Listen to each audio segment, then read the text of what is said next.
Hey, this is John Carlos, and I'm here with a look at the Kotobukiya Bishoujo? Whatever. I'm here with a look at the Kotobukiya statue of Jubilee.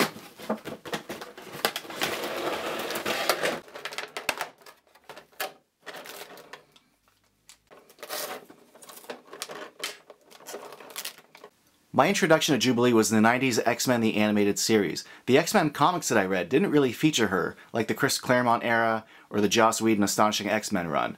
So my affinity for Jubilee comes from 90s nostalgia and her cartoon form. And if you're familiar with her cartoon form, then you might notice that her shorts are a little bit shorter, her shirt features a midriff, and her coat's shorter. I guarantee you there's probably going to be a San Diego Comic-Con exclusive version where she comes with a long yellow coat. But as far as this design goes, I think Kotobukiya made some really cool choices redesigning her and tarting her up. I think the pose she's in is really cool with like her hands and her arms kind of out. It's a little more fun and dynamic than her just, standing there. So let's go in for a closer look at the way they sculpted some of these elements. Like her shorts and how there's fabric wrinkles in them. Kotobukiya, in my book, does some of the best sculpting out there. Their sculpting work is just so strong, and not just like the shape of the pockets or the little belt loops, but the little wrinkles in the fabric on the sides there. The belt's really good too, it's fairly simple. But speaking of fabric, you can see her shirt, the way it bunches on the sides there right above, like her waist. It really does read like fabric, the way the fabric kind of pulls in the middle of her snoobs there. And this overall, her jacket, all the different ways that it's got wrinkles at the sleeves, but also is blowing in the wind, and I like the little curve there. Also well done as far as the sculpt goes are her shoes. Now I do want to point out that the statue comes out of the box on the stand, but she does detach rather easily, and I like that they have a little support there for her foot lifting off the ground. But even the little wrinkle at the back of her chucks, the wrinkle on the sides looks really good. It's appropriate considering they're kind of loose and not laced at the top. But I think they did a good job sculpting the laces and painting these. The paint is really strong, even just on something like the shoes. But as usual, the paint is really strong on the skin for Kotobukiya. They've always used a secondary color tone to kind of highlight contours, and this is no different. You could see that they use this little color here to highlight the shading around her knees, and the way the kind of muscle leads right up to the bottom of her thigh. They also do it a little bit on her stomach and a little bit on her lower back. It might be hard to see in this lighting, but you definitely see it in the contours of her hands, and you really notice it, I think, on her knees and lower thigh area. There's also a little bit done around the collarbone area, just below her neck. But the paint of her jacket, the paint that they used on her shirt, it's all really clean paint, the jeans. And between the jacket, the shirt, and the belt, you could get a sense of different fabrics. So I think the different surface levels of paint that they chose are really strong.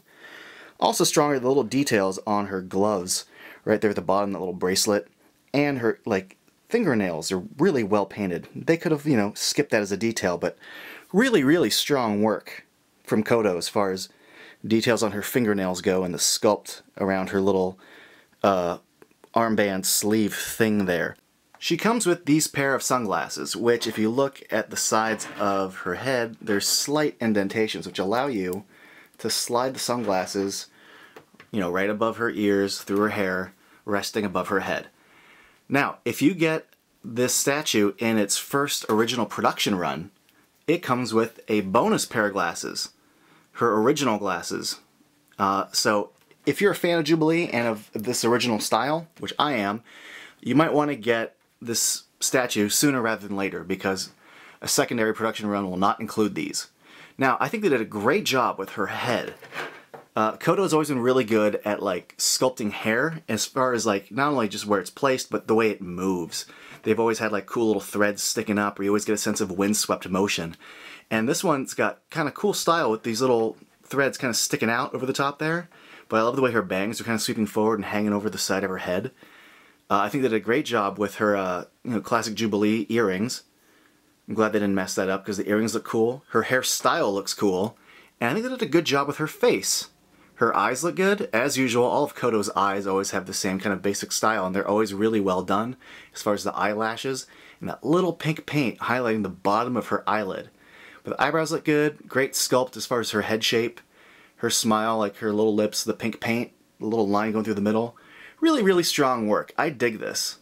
Some Kotobukiya Bishoujos or Bishoujos or whatever are sculpted in action-based poses, like Psylocke, whereas others are in more sultry pinup poses, like Mystique. This one's neither. It's more of just like a silly, kind of fun, playful pose. But they could have gone a little action pose if they wanted to and added some little sparks coming off her, like a little plastic sculpted plasma blast around her hand. But that's no big deal. I think this statue turned out great. I think they did a good job putting her in this pose and creating like this design of her overall shape and body. Not like the unrealistic dimensions of her, because I mean, come on, if you look at like her waist to her hips and her long legs, it's not very realistic. But these Bishoujo statues are meant to, sell you foxy, and they do.